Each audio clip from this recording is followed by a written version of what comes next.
이러다 사고 나요. 집에 가야 해. 순애는 숨을 헐떡이며 눈을 떴다. 또 그 꿈이었다. 어두운 도로 위 누군가가 비틀거리며 걷고 있었고 차 불빛이 점점 가까워지고 있었다.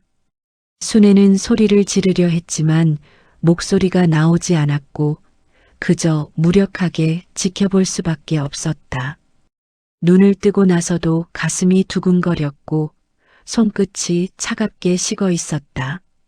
시계를 보니 새벽 5시였다.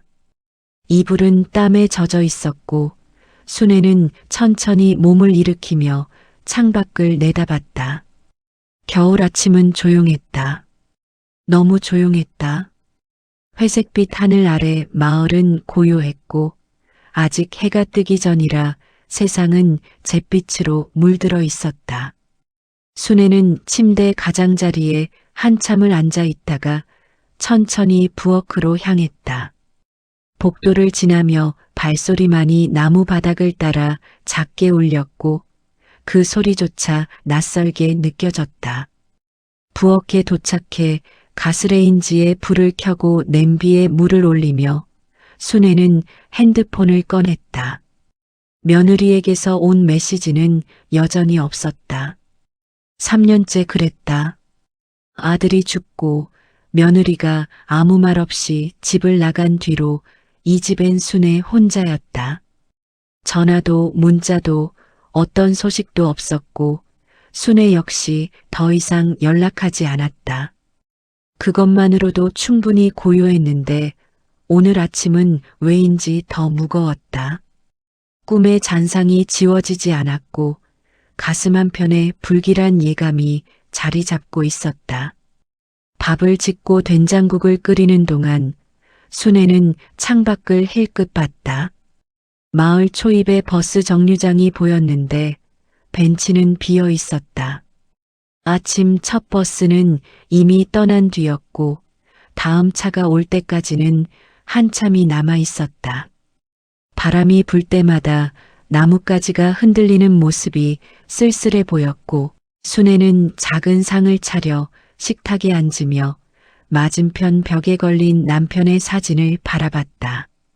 액자 속 남편은 여전히 웃고 있었다. 3년 전 그 모습 그대로였다.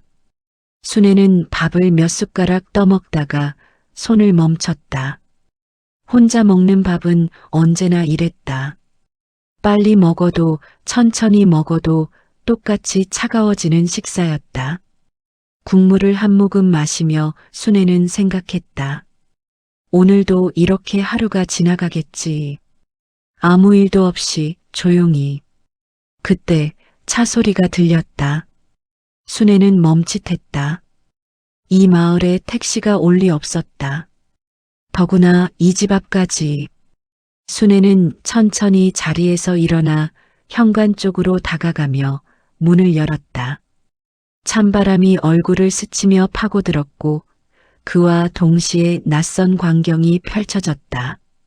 택시 한 대가 대문 앞에 멈춰 서 있었고 뒷좌석 문이 열리더니 한 노인이 천천히 내렸다.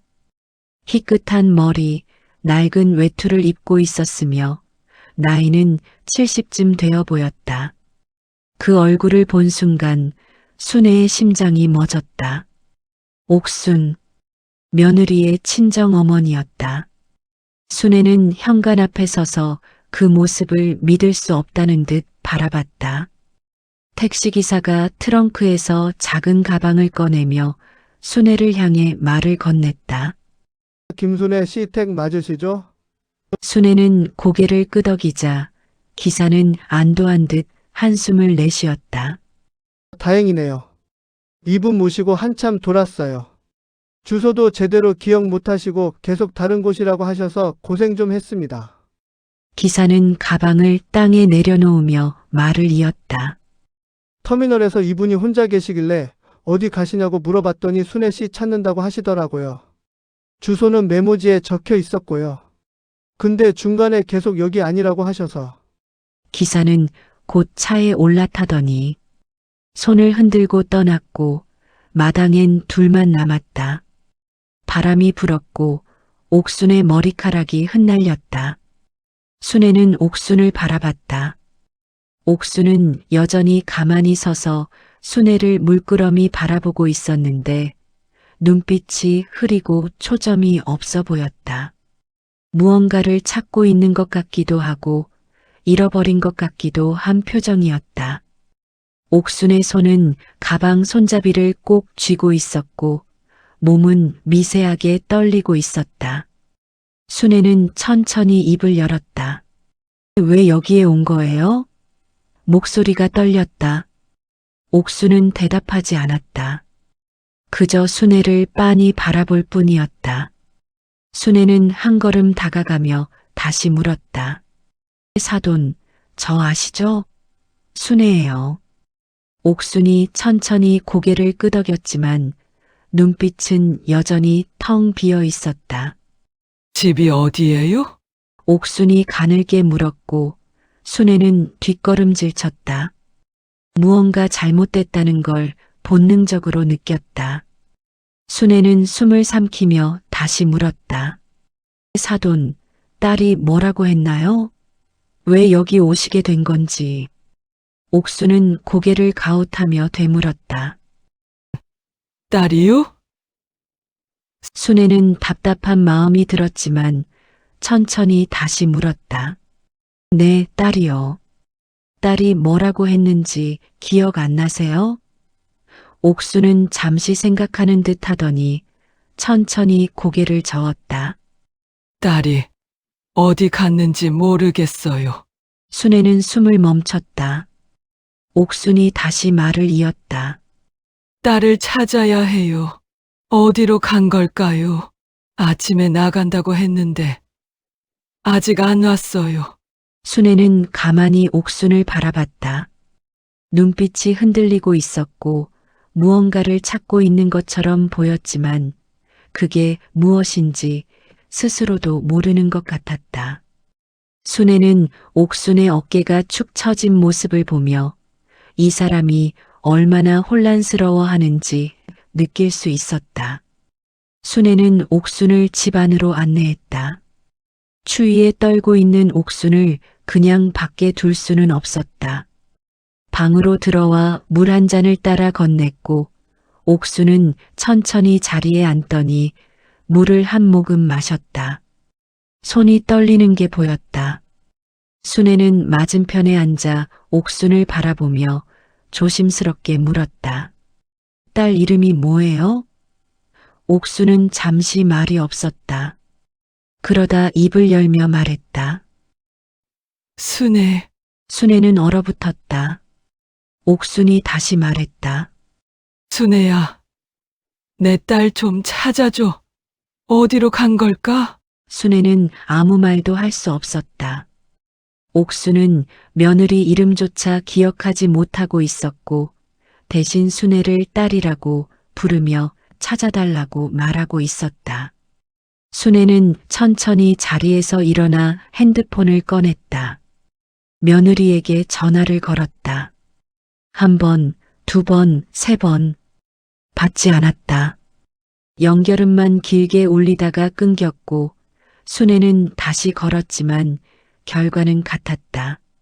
순애는 문자를 보냈다. 아가, 사돈이 우리 집에 와 있어. 연락 좀 해. 답장은 오지 않았다. 순애는 핸드폰을 내려놓으며 옥순을 다시 바라봤다. 옥순은 창밖을 멍하니 바라보고 있었고 순애는 그 모습을 지켜보며 깨달았다. 며느리는 처음부터 받을 생각이 없었다. 이건 실수가 아니었다. 며느리는 알고 있었던 것이다. 어머니의 상태를 그리고 자신이 감당할 수 없다는 사실을. 그래서 아무 말 없이 아무 설명 없이 이곳으로 보낸 것이었다. 순애의 손이 천천히 주먹을 쥐었다. 가슴속에서 무언가가 타오르기 시작했지만 동시에 차가운 무력감이 밀려왔다. 눈앞에 앉아 있는 옥수는 떨고 있었고 추운 겨울 낯선 집에서 어쩔 줄 모르는 모습으로 딸을 찾고 있었다. 순애는 천천히 숨을 내쉬며 옥순의 찻잔을 다시 채웠다. 창밖으로 해가 기울고 있었고 겨울 저녁이 시작되고 있었다. 순애는 옥순을 바라보며 생각했다. 긴 겨울이 올 것 같았다. 그리고 그 겨울을 혼자 견뎌내야 할 것 같았다. 옥순이 집에 온 지 사흘째 되던 날, 순애는 부엌에서 아침 준비를 하다가 이상한 소리를 들었다. 물 흐르는 소리였는데 멈추지 않고 계속 흘렀다. 순애는 고개를 들어 화장실 쪽을 바라보며 가스레인지 불을 끄고 화장실로 향했다. 문을 열자 세면대 수도꼭지가 활짝 열려 있었고 물이 넘쳐 바닥에 고이기 시작하고 있었다. 순애는 급히 수도를 잠그고 바닥을 닦으며 한숨을 내쉬었다. 이런 일이 처음은 아니었다.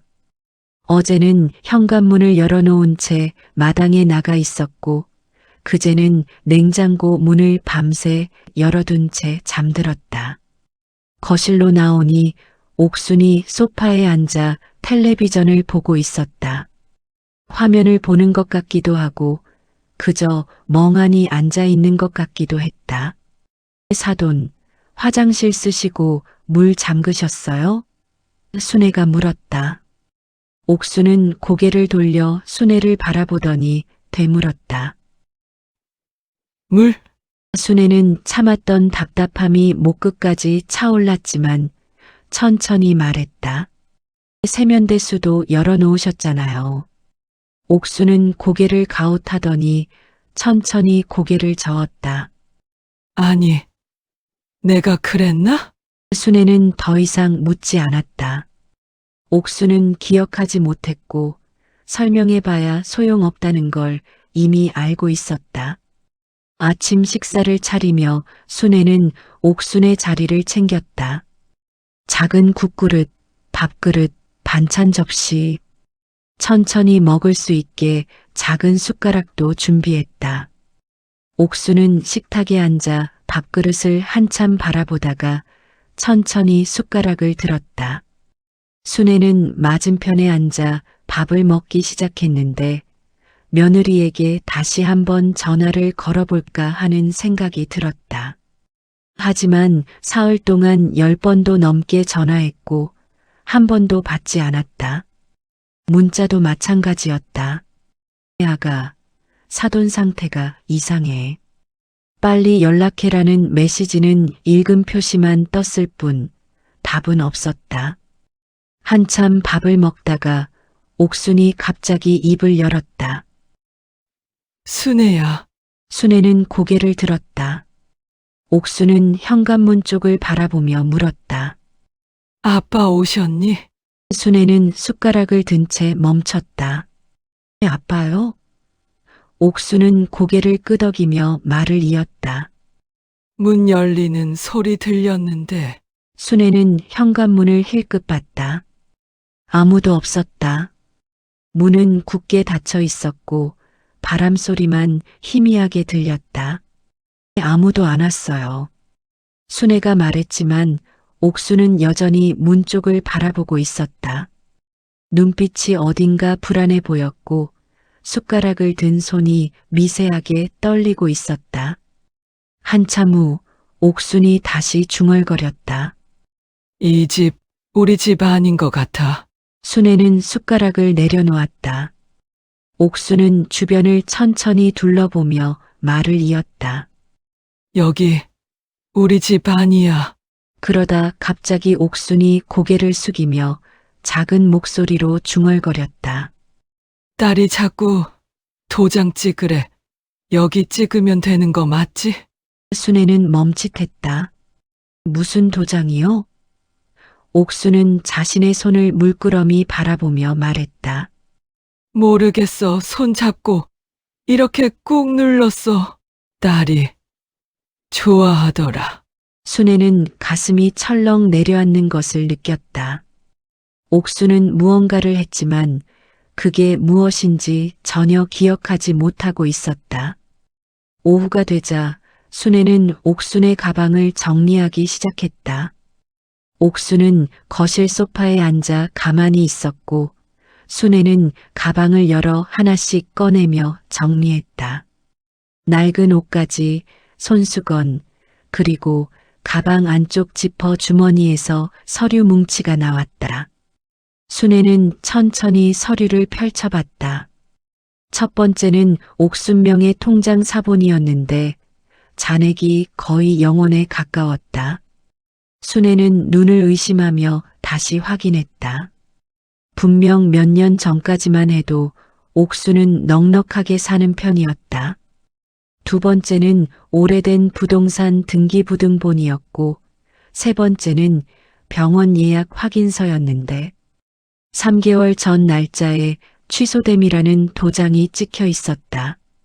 순애는 서류를 들고 가만히 앉아 있었다. 며느리가 무언가를 했다. 그것도 옥순이 제대로 인식하지 못하는 상태에서 순애는 옥순을 바라봤다.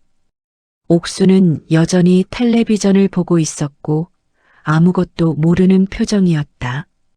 순애는 천천히 핸드폰을 꺼내 며느리에게 문자를 보냈다. 아가, 사돈 가방에서 서류 나왔어. 이거 뭐야? 메시지는 곧 읽음 표시가 떴지만 답은 오지 않았다.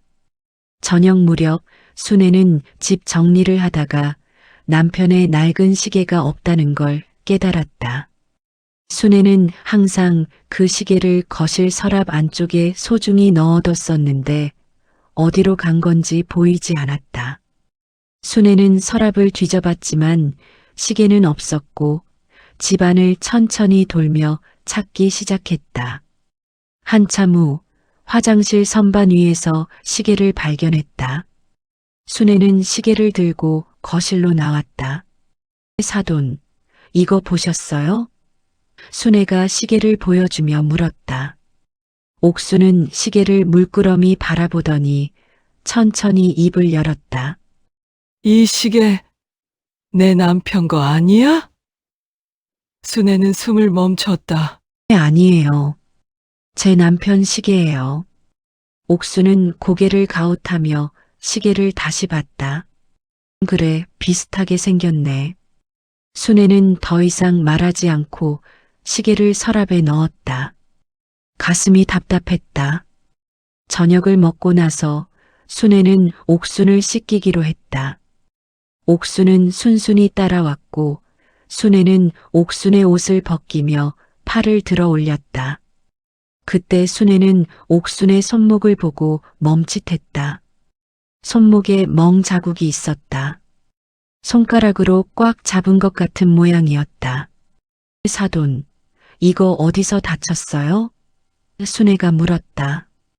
옥수는 손목을 보더니 천천히 말했다. 딸이 손 꽉 잡았어. 도장 안 찍는다고 화내서.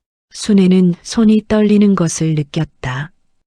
옥수는 그 말을 하면서도 표정이 없었고 마치 날씨 이야기를 하듯 담담했다. 밤이 되자 순애는 잠자리에 들었다. 하지만 한밤중에 잠에서 깼다. 목이 말랐다. 순애는 천천히 일어나 부엌으로 향했는데 복도는 어두웠고 거실엔 불이 꺼져 있었다. 부엌으로 들어서는 순간 순애는 멈춰섰다. 옥순이 부엌 창문 앞에 서 있었다. 불도 켜지 않은 채 그저 창밖을 바라보고 있었다. 뒷모습이 고요했고 움직임이 없었다. 사돈? 순애가 조심스럽게 불렀다. 옥수는 천천히 고개를 돌렸다. 얼굴엔 표정이 없었다. 왜 안 주무세요? 순애가 물었다. 옥수는 창밖을 다시 바라보며 말했다. 저기 누가 있었어. 순애는 창밖을 봤다. 아무도 없었다. 어두운 마당만 보였다. 아무도 없어요. 순애가 말했지만 옥수는 고개를 저었다. 분명 있었는데 손 흔들었어. 순애는 천천히 옥순에게 다가가며 말했다. 방으로 가세요. 추워요. 옥수는 고개를 끄덕이며 천천히 방으로 돌아갔고 순애는 부엌에 남아 물을 한 잔 마셨다. 손이 떨렸다. 복도 너머로 옥순의 작은 중얼거림이 들렸다. 딸이 자꾸 종이 들이밀어. 읽을 수가 없는데. 이틀 후 순애는 또다시 한밤중에 잠에서 깼다. 복도에서 소리가 들렸다. 누군가 중얼거리는 소리였다. 순애는 천천히 일어나 방문을 열었는데 복도 끝 화장실 앞에 옥순이 서 있었다. 거울을 보고 있었다. 그 여자 또 여기 있네. 옥순이 중얼거렸다. 순애는 숨을 죽였다. 옥순은 거울 속 자신을 보며 말하고 있었다. 왜 자꾸 달아와 왜? 순애는 천천히 다가가며 불렀다. 사돈. 옥수는 고개를 돌렸다. 눈빛이 흐렸다. 순애야, 이 여자 봤어? 자꾸 나를 쳐다봐. 순애는 아무 말도 할 수 없었다. 방으로 가세요. 순애가 말했다.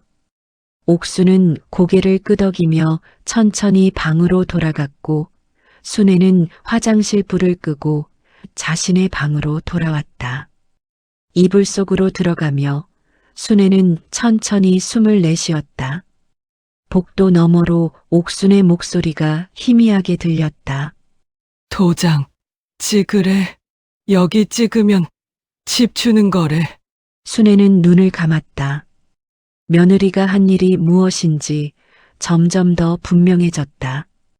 옥순이 제대로 인식하지 못하는 상태에서 무언가를 강요했다. 서류를 들이밀었고 도장을 찍게 했고 손목에 멍이 들 정도로 손을 잡았다.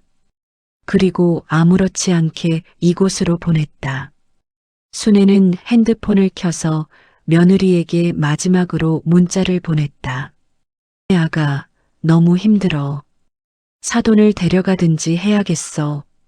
메시지는 읽음 표시가 떴지만 답은 오지 않았다. 잠은 오지 않았다. 긴 겨울은 아직 끝나지 않았고 순애는 이제 단순히 떠넘긴 게 아니라는 걸 알았다. 이건 범죄였다.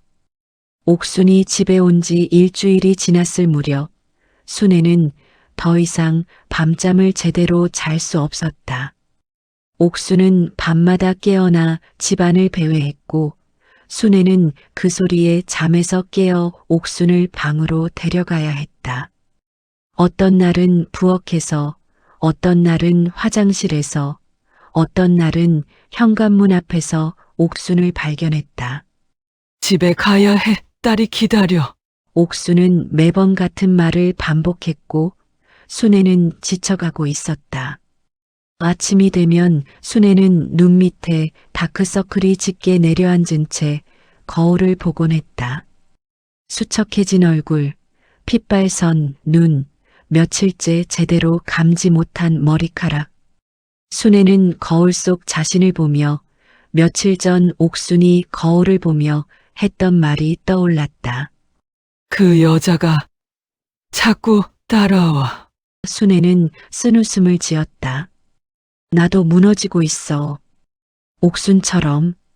그날 아침 순애는 부엌에서 아침 준비를 하다가 타는 냄새를 맡았다. 고개를 돌리자 가스레인지 위에 빈 냄비가 올려져 있었고 불은 켜져 있었다. 순애는 급히 불을 끄고 냄비를 치웠다. 냄비 바닥이 새까맣게 타 있었다. 사돈! 순애가 소리쳤다. 옥수는 거실 소파에 앉아 텔레비전을 보고 있었다. 순애가 다가가자 옥수는 고개를 돌렸다. 왜? 순애는 숨을 참으며 물었다. 부엌에서 뭐 하셨어요? 옥수는 고개를 가웃했다. 부엌? 나 안 갔는데. 순애는 이를 악물었다. 가스레인지 켜놓으셨잖아요. 냄비 태울 뻔했어요. 옥수는 고개를 저었다. 아니야. 내가 그럴 리 없어. 순애는 더 이상 말하지 않았다. 설명해봐야 소용없다는 걸 알고 있었다. 하지만 가슴속에서 무언가가 터질 것 같았다. 내가 잠든 사이에 큰일이 날 수도 있었어. 집이 불날 수도 있었어. 순애는 부엌으로 돌아가 탄 냄비를 설거지통에 던졌다. 손이 떨렸다. 오후가 되자 순애는 장을 보러 나가기로 했다. 냉장고는 거의 비어 있었고 며칠째 제대로 된 장을 보지 못했다. 사돈, 잠깐 나갔다 올게요. 집에 계세요. 순애가 말했지만 옥수는 자리에서 일어나며 외투를 입었다. 나도 나갈래. 순애는 망설였다. 지난번 슈퍼에서 있었던 일이 떠올랐지만 혼자 두고 가기엔 불안했다. 그럼 같이 가요. 근데 제 옆에 꼭 붙어 계셔야 해요. 옥수는 고개를 끄덕였다. 두 사람은 집을 나섰다. 마을은 여전히 조용했고 차가운 바람이 불었다. 슈퍼마켓까지는 걸어서 10분 정도였다. 순애는 천천히 걸었고 옥순도 옆에서 함께 걸었다. 하지만 슈퍼마켓이 보이기 시작할 무렵 옥순이 갑자기 멈춰섰다. 여기 어디야? 순애는 옥순의 팔을 잡으며 말했다. 슈퍼예요. 장 보러 왔잖아요. 옥순은 주변을 두리번거리며 불안한 표정을 지었다. 우리 집 어딨어? 나 집 가고 싶어. 순애는 참았던 답답함이 목끝까지 차올랐지만 최대한 부드럽게 말했다. 사돈, 금방 끝날 거예요. 장만 보고 집 갈게요. 하지만 옥수는 고개를 저으며 뒤로 물러섰다. 아니, 지금 집 가야 해. 딸이 기다려. 순애는 옥순의 손을 꽉 잡으며 말했다. 사돈, 제발 조금만 참아요. 하지만 옥수는 갑자기 큰 소리로 울기 시작했다. 나 집 가고 싶어요. 왜 안 데려가줘요? 주변 사람들이 고개를 돌렸다. 슈퍼 앞에 있던 사람들이 모여들기 시작했고 수군거리는 소리가 들렸다. 순애는 얼굴이 화끈거렸다. 사돈, 조용히 해요. 사람들이 다 봐요. 순애가 속삭였지만 옥수는 멈추지 않았다. 오히려 순애의 손을 뿌리치고 길 한가운데로 걸어나갔다. 그 순간 차 한 대가 빠른 속도로 다가왔다. 이러다 사고 나요! 순애는 미친 듯이 소리치며 옥순의 팔을 강하게 잡아당겼다. 차는 급브레이크를 밟으며 멈춰섰고 경적 소리가 귀를 찢었다. 옥수는 겁에 질린 얼굴로 몸을 움츠리며 더듬거렸다. 집에 가야 해. 운전자가 차에서 내려 소리를 질렀다. 할머니 미쳤어요. 사람이 갑자기 뛰어들면 어떡해요? 순애는 고개를 숙이며 사과했다. 죄송합니다. 정말 죄송합니다. 주변 사람들의 수군거림이 더 커졌다. 저 사람 누구예요? 저러니까 보호자가 같이 다녀야지. 저 상태로 밖에 나오면 안 되는 거 아냐? 순애는 옥순을 데리고 그 자리를 벗어났다. 장은 보지 못했다. 집으로 돌아가는 길 내내 옥순은 중얼거렸다. 딸이 어디 갔지? 집이 어딘지 모르겠어. 순애는 아무 말도 하지 않았다. 그저 옥순의 팔을 붙잡고 걸었다. 집에 도착하자마자 순애는 문을 닫고 옥순을 소파에 앉혔다. 순애는 부엌으로 가서 물을 한 잔 마셨다. 손이 떨렸다. 가슴이 두근거렸다. 이대로는 안 돼. 순애는 혼잣말을 했다. 정말 큰일 날 것 같아. 저녁이 되자 순애는 간단히 밥을 차렸다. 옥수는 식탁에 앉았지만 밥을 먹지 않고 그저 순애를 바라보고 있었다. 왜 안 드세요? 순애가 물었다. 옥수는 천천히 입을 열었다. 순애야, 딸이 뭐라고 했어? 순애는 숟가락을 든 채 멈췄다. 무슨 말씀이세요? 옥수는 눈을 깜빡이며 말했다. 딸이 돈 다 가져갔대. 집도 팔았대. 순애는 숨이 멎었다. 뭐라고요? 옥수는 눈물을 글썽이며 말을 이었다. 서류에 도장 찍으래서 뭔지도 모르고 찍었어. 딸이 좋아하길래. 순애는 자리에서 일어나 옥순의 가방을 가져왔다. 지퍼 안쪽 주머니에서 서류를 꺼내 다시 펼쳐봤다. 부동산 등기부등본, 명예 이전 서류, 그리고 옥순의 도장이 날인된 날짜는 3개월 전이었다. 순애는 서류를 보며 손이 떨렸다. 정말 집까지 뺏어간 거야. 순애는 핸드폰을 꺼내 며느리에게 전화를 걸었다. 1번, 2번, 3번. 이번엔 받았다. 여보세요. 며느리의 목소리는 차가웠다. 순애는 떨리는 목소리로 물었다. 아가, 사돈집 팔았다는 게 사실이야? 며느리는 잠시 침묵하더니 대답했다. 엄마 혼자 살기 힘드시니까 정리한 거예요. 순애는 이를 악물었다. 사돈 동의도 없이? 며느리는 비웃듯 말했다. 동해 받았어요. 도장도 찍으셨고요. 순애는 소리쳤다. 사돈은 치매야. 뭘 하는지도 모르셨어. 며느리는 차갑게 말했다. 어머니 증거 있으세요? 서류는 다 합법이에요. 순애는 숨이 막혔다. 너 지금 범죄 저지르고 있는 거 몰라? 며느리는 웃었다. 범죄요? 제 엄마 재산 정리하는 게 범죄예요? 시어머니야말로 남의 엄마 왜 붙잡고 계세요? 그냥 요양원이나 보내세요. 귀찮게 하지 마시고. 통화가 끊어졌다. 순애는 핸드폰을 쥔 채 멍하니 서 있었다. 며느리는 처음부터 계산하고 있었다. 옥순의 재산을 빼돌리기 위해 순애에게 떠넘긴 것이었다. 치매 진단을 받으면 법적으로 재산 처분이 어려워지니까 그 전에 모든 걸 정리하려 했던 것이다. 순애는 식탁에 앉아 고개를 숙였다. 처음부터 이용당한 거였어. 밤이 되자 순애는 잠자리에 들었지만 잠이 오지 않았다. 머릿속은 복잡했고 가슴은 답답했다. 그때 복도에서 소리가 들렸다. 순애는 방문을 열고 나갔다. 옥순이 화장실 거울 앞에 서 있었다.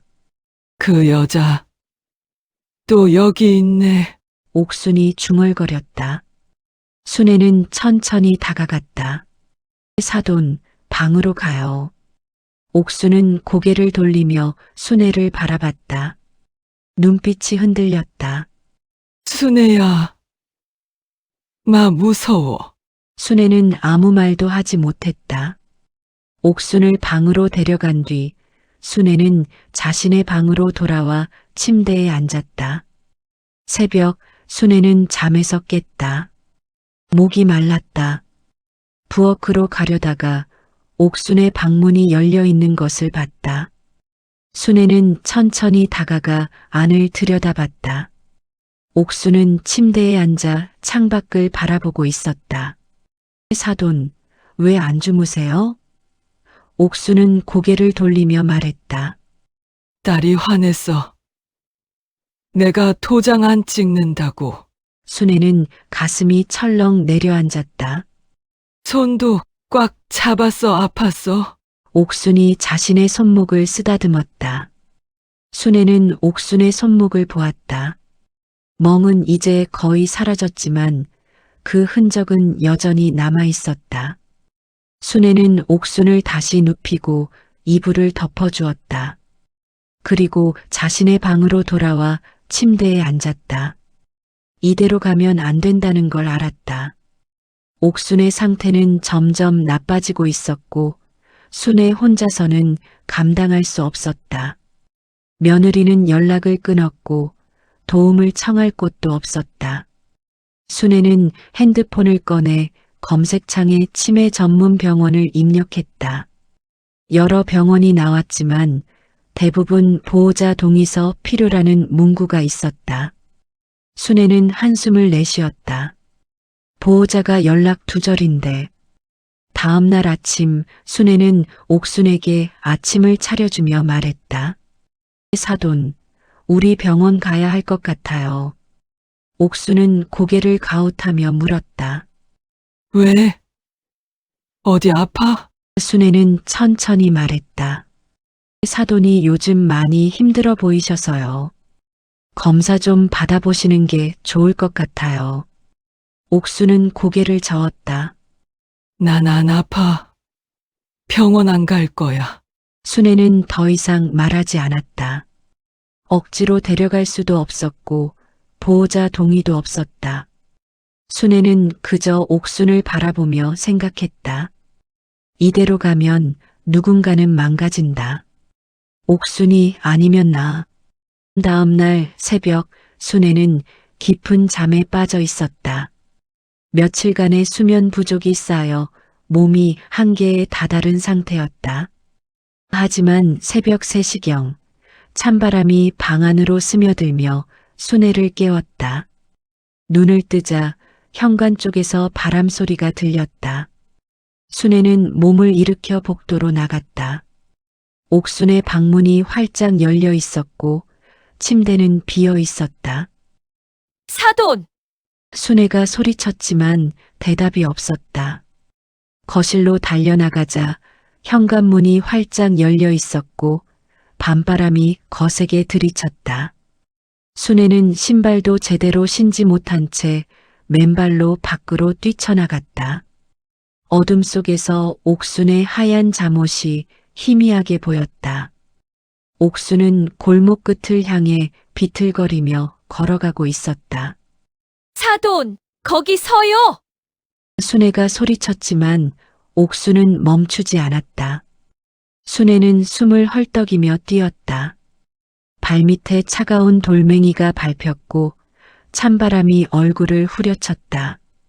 골목을 빠져나온 옥순은 그대로 도로로 걸어 들어갔다.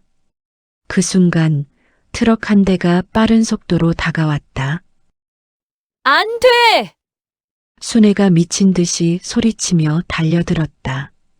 트럭의 헤드라이트가 옥순을 환하게 비췄다. 기 급브레이크 소리가 귀를 찢었다. 순애는 옥순의 팔을 강하게 잡아당겼고 두 사람은 균형을 잃고 넘어졌다. 옥순의 머리가 도로 연석에 부딪히는 둔탁한 소리가 들렸다. 순애는 숨이 멎었다. 옥순은 바닥에 쓰러져 있었고 머리에서 피가 흘러내렸다. 트럭은 옥순이 서 있던 자리 바로 앞에서 멈춰 섰고 운전기사가 급히 차에서 내렸다. 어르신, 괜찮으세요? 기사의 얼굴은 창백했다. 순애는 대답할 수 없었다. 옥순을 붙잡은 채 그대로 주저앉았고 손에는 옥순의 피가 묻어났다. 순애는 떨리는 손으로 휴대폰을 꺼냈다. 119죠? 사람이 다쳤어요? 빨리 와주세요! 구급차가 도착하기까지 순애는 옥순의 머리를 감싸쥐고 있었다. 옥순의 숨소리는 얕았고 눈은 반쯤 뜬 채로 초점을 잃고 있었다. 사돈, 정신 차려요! 제발.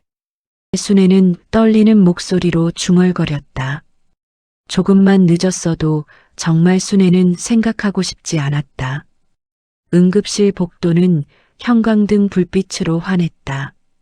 순애는 플라스틱 의자에 앉아 손을 바라봤다. 피가 마르며 갈색으로 변하고 있었다. 손이 계속 떨렸다. 한참 후 의사가 응급실에서 나왔다. 보호자분이십니까? 순애는 고개를 들었다. 입술이 떨렸다. 네, 제가 말이 목에 걸렸다. 의사는 차트를 넘기며 설명했다. 다행히 뇌출혈은 없습니다. 찢어진 상처 봉합했고요. 하지만 환자분 밤중에 혼자 외출하셨다고요? 순애는 고개를 숙이며 대답했다. 네, 제가 잠든 사이에. 의사는 표정을 굳히며 단호하게 말했다. 이건 일반적인 노화가 아닙니다. 치매 증상이 명확해 보이는데 진단 받으신 적 있으세요? 순애는 고개를 저었다. 아니요, 진단은 의사가 물었다. 보호자는 어디 계십니까? 가족분이 함께 오셔야 하는데. 순애는 망설이다가 대답했다. 보호자가 연락이 안 돼요.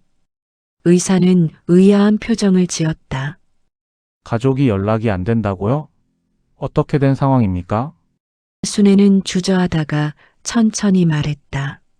며느리가 저한테 맡기고 연락을 끊었어요. 의사의 표정이 굳어졌다. 그건 심각한 문제입니다. 이 상태로 가정에서 돌보시는 건 환자분한테도 보호자분한테도 위험합니다. 노인을 적절한 보호 없이 방치하는 것, 그것도 가족이 의도적으로 회피하는 건 법적으로 학대에 해당할 수 있어요. 순애는 충격을 받았다. 학대요? 의사는 고개를 끄덕이며 말했다. 네, 저희 병원 사회복지사와 상담하시는 게 좋겠습니다. 잠시만 기다려주세요. 의사는 돌아섰고 순애는 빈 복도에 혼자 남았다. 얼마 후 40대 정도로 보이는 여성이 다가왔다. 김순애 씨시죠? 저는 이 병원 사회복지사 박미선입니다. 잠깐 상담실로 가시죠. 순애는 고개를 끄덕이며 따라갔다. 상담실은 작고 따뜻했다. 미선은 순애를 의자에 앉히고 맞은편에 앉으며 물었다. 환자분과는 어떤 관계세요? 순애는 천천히 대답했다. 사돈이에요. 미선은 고개를 끄덕이며 메모했다. 그럼 직접적인 가족은 아니시네요. 어떻게 돌보시게 된 건가요? 순애는 깊은 숨을 쉬고 처음으로 전체 상황을 털어놓았다. 일주일 전 옥순이 택시를 타고 집에 온 것, 며느리는 연락 두절 상태이고 문자를 읽고도 답이 없는 것, 옥순의 치매 증상들 물건을 엉뚱한 곳에 두는 것, 밤중에 배회하는 것, 기억을 잃는 것, 그리고 가방에서 발견한 서류들, 통장 잔액이 0원에 가까운 것, 부동산 등기부등본, 손목에 있던 멍자국, 옥순이 무의식 중에 한 말들까지 전부 도장 찍으래서 찍었대요. 손 꽉 잡아서 무서웠다고 했어요. 미선은 진지하게 메모하며 듣다가 천천히 입을 열었다. 이건 단순한 방임이 아닙니다. 재산 처분 정황까지 있다면 명백한 범죄 혐의가 있어요. 순애는 망설이며 말했다. 하지만 증거가 미선은 고개를 저었다. 증거 충분합니다. 서류 있으시죠? 사진 찍어 두신 것도 있고요. 그리고 환자분 진술도 증거가 될 수 있어요. 순애는 고개를 끄덕였다. 미선은 계속 말했다. 노인학대 신고 의무가 있어요. 저희 병원에서도 신고할 겁니다. 그리고 환자분 재산 문제는 금융범죄 가능성이 있어요. 미선은 순애를 똑바로 바라보며 말했다. 일단 치매 진단부터 받아야 합니다.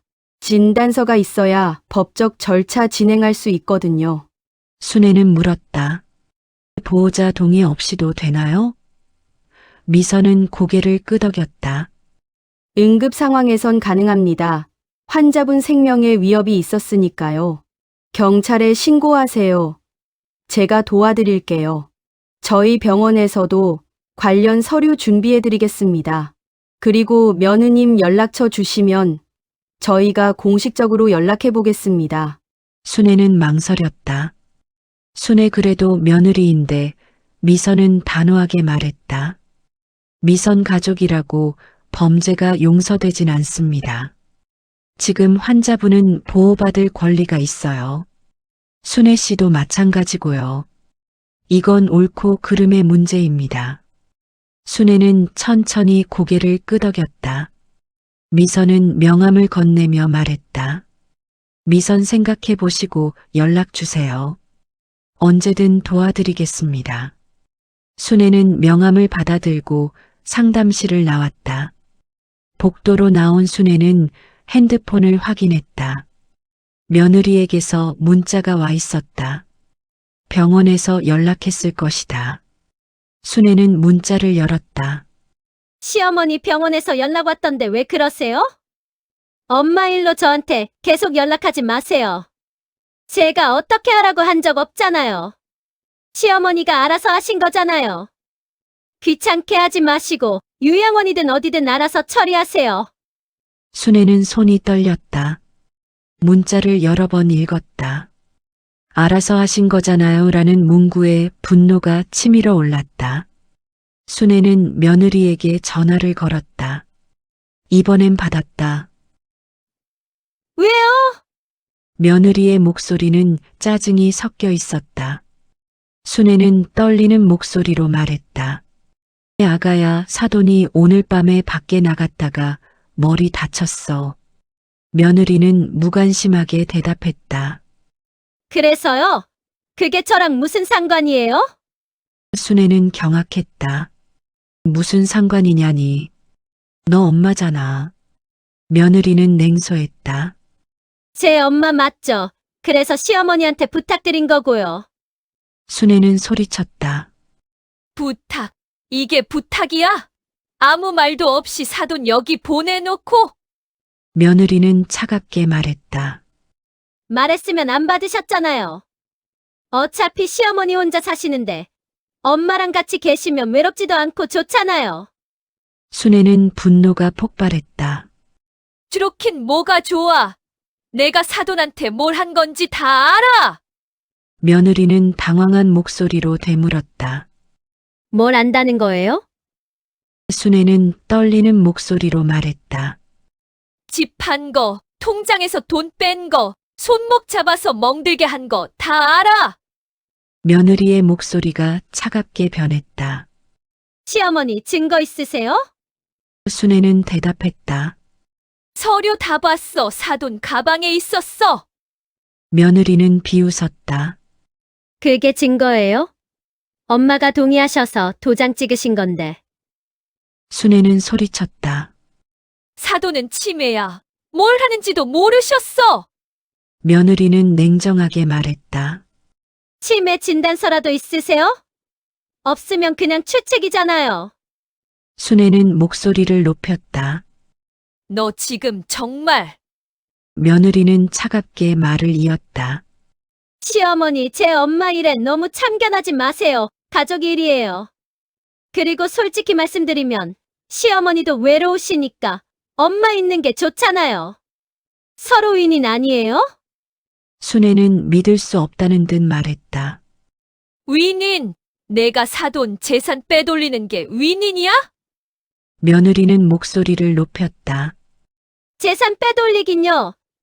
제 엄마 재산 제가 관리하는 게 뭐가 잘못됐어요. 엄마 혼자 계시면 사기당할 수도 있고 제가 미리 정리해드린 거예요. 순애는 소리쳤다. 정리가 아니라 도둑질이지. 며느리는 폭발했다. 도둑질이요. 그럼 신고하시든지. 어차피 엄마는 기억도 못 하실 텐데. 시어머니 착한 척 그만하시고요. 엄마 진짜 걱정되면 요양원이나 알아보세요. 저한테 계속 연락하시면 전화번호 바꿀 겁니다.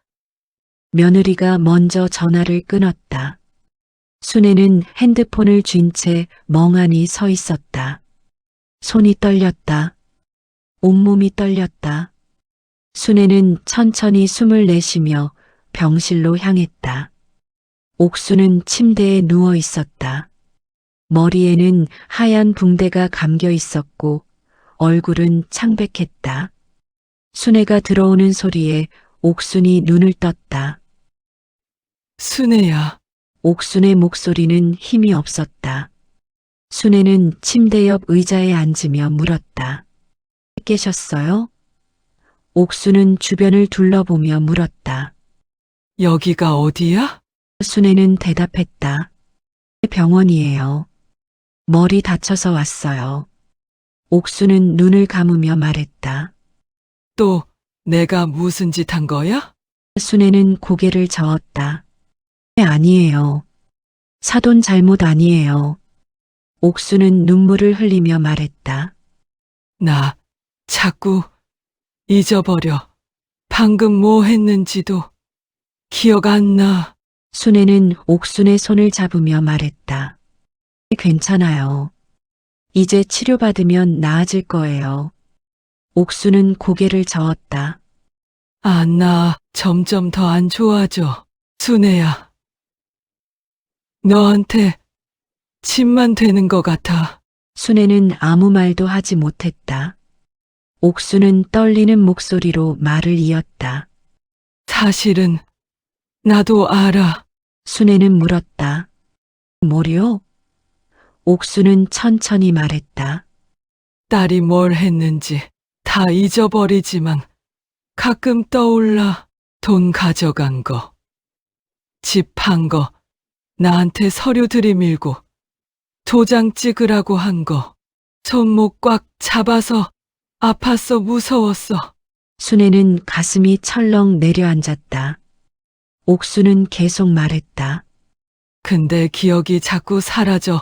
방금 생각났다가도 금방 잊어버려. 딸이 나를 버렸어.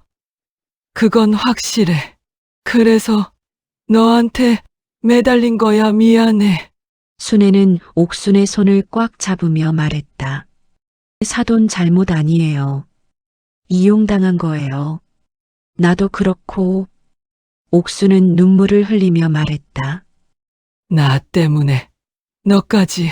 순애는 단호하게 말했다. 아니에요. 이제 가만히 있지 않을 거예요. 사돈 재산도 찾아드리고 며느리도 벌 받게 할 거예요. 옥수는 놀라며 물었다. 그럴 수 있어? 순애는 고개를 끄덕였다. 있어요. 병원에서 도와준대요. 옥수는 안도의 표정을 지으며 말했다. 고마워. 정말. 순애는 병실을 나와 복도 벤치에 앉았다. 핸드폰을 꺼내 며느리와의 통화를 확인했다. 녹음이 되어 있었다. 순애는 생각했다. 착한 사람이라서 끝까지 참을 거라 생각했지. 하지만 착한 게 바보인 건 아니야. 옳은 일을 해야 해. 사돈을 위해서, 나를 위해서. 순애는 미선에게 전화를 걸었다. 도와주세요. 신고하고 싶어요. 제대로 싸우고 싶어요.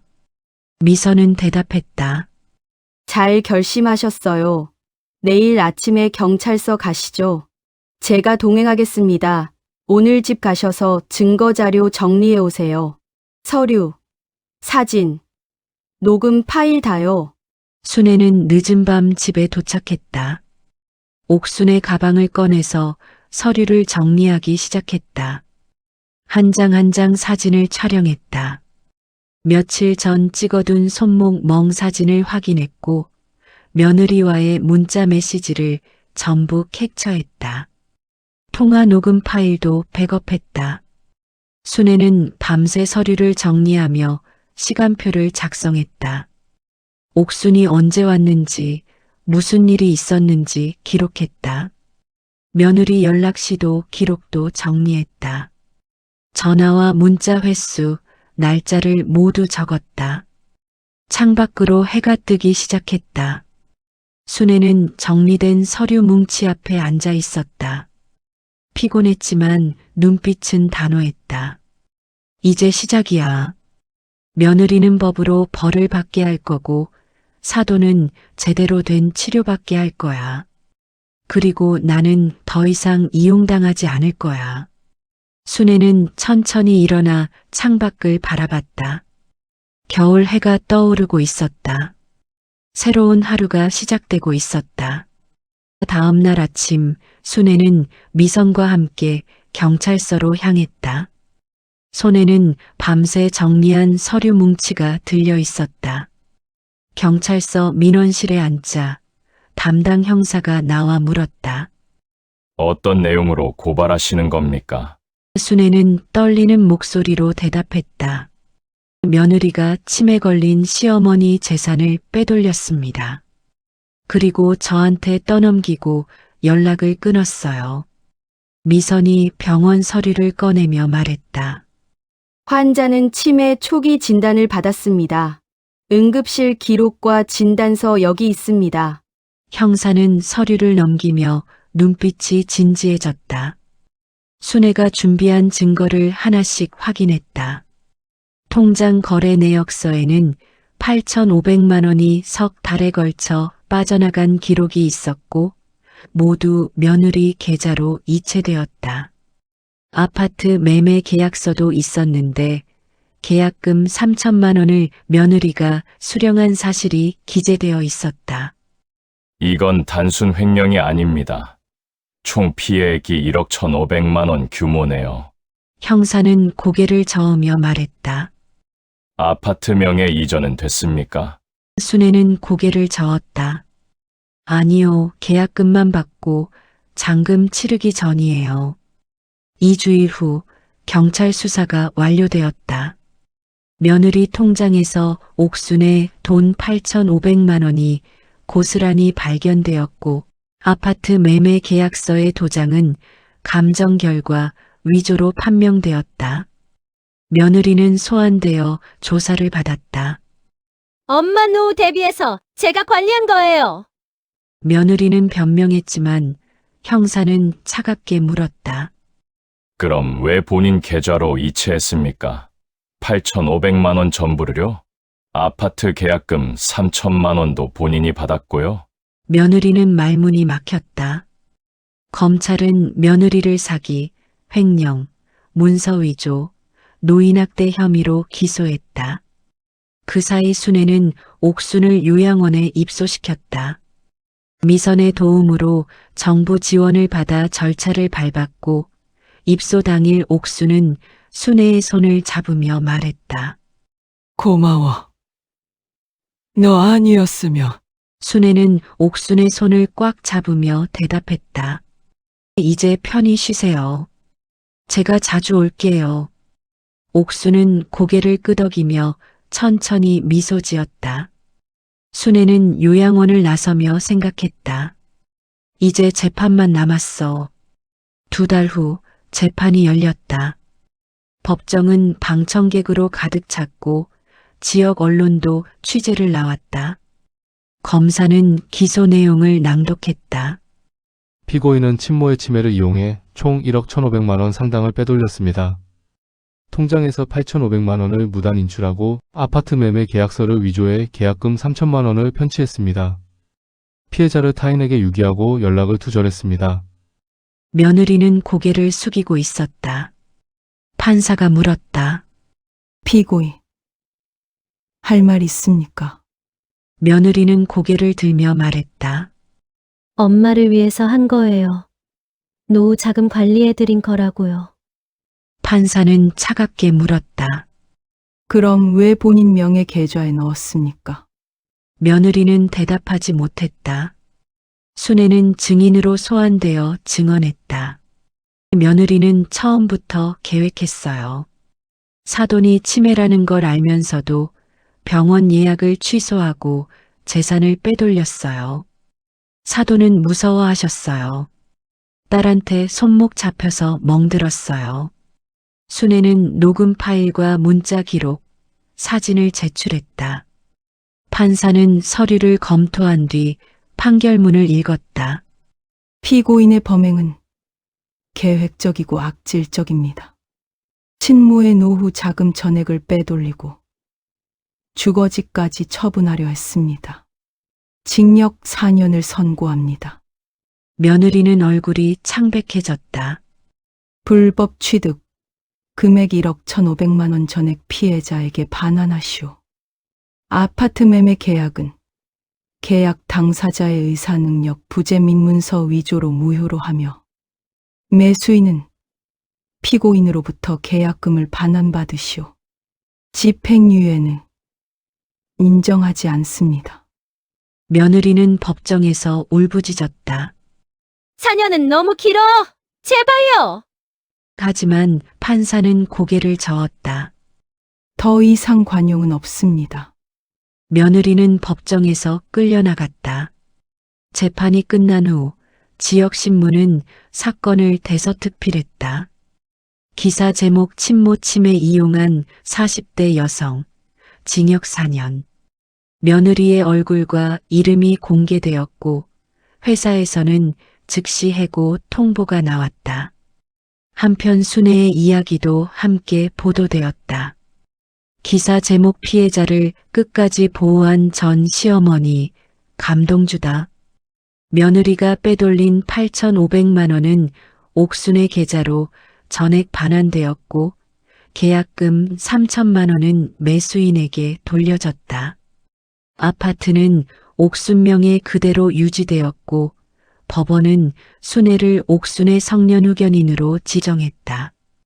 옥순은 요양원에서 의사를 표현했다.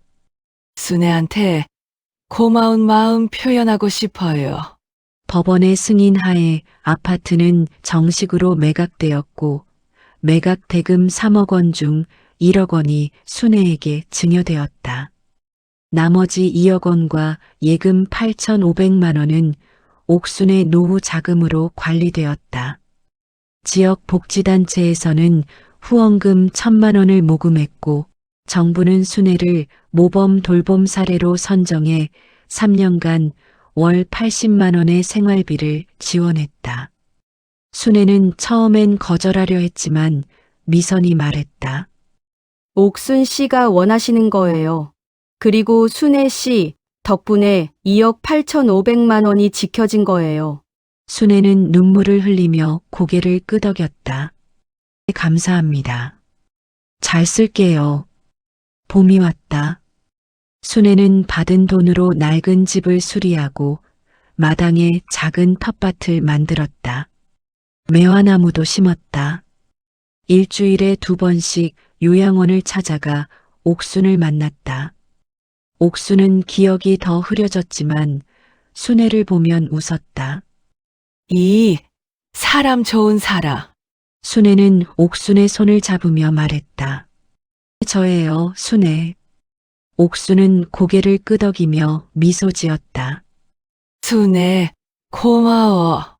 어느 봄날 오후 순애는 마당에서 매화나무를 바라봤다. 꽃봉오리가 활짝 피어 있었다. 따뜻한 바람이 불었고 새소리가 들렸다. 순애는 핸드폰을 꺼내 요양원과 영상통화를 했다. 화면 속 옥수는 밝게 웃고 있었다. 여기 밥 잘 나와 사람들도 좋아. 순애는 미소 지으며 말했다. 다행이에요. 다음 주에 또 갈게요. 옥수는 고개를 끄덕이며 말했다. 내가 기억은 잊어도 이 마음은 안 잊어. 통화를 끝낸 순애는 매화꽃을 바라보며 생각했다. 긴 겨울이었어.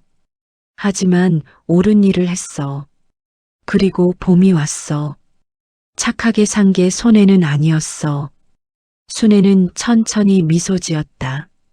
매화꽃이 바람에 흔들렸고 꽃잎이 떨어져 순애의 어깨에 내려앉았다.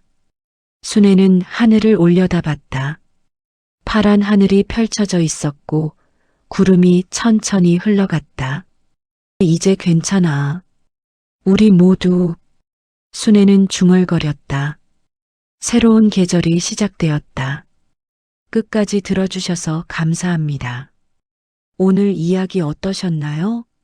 이야기가 힘이 되셨다면 좋아요와 구독으로 응원해 주세요.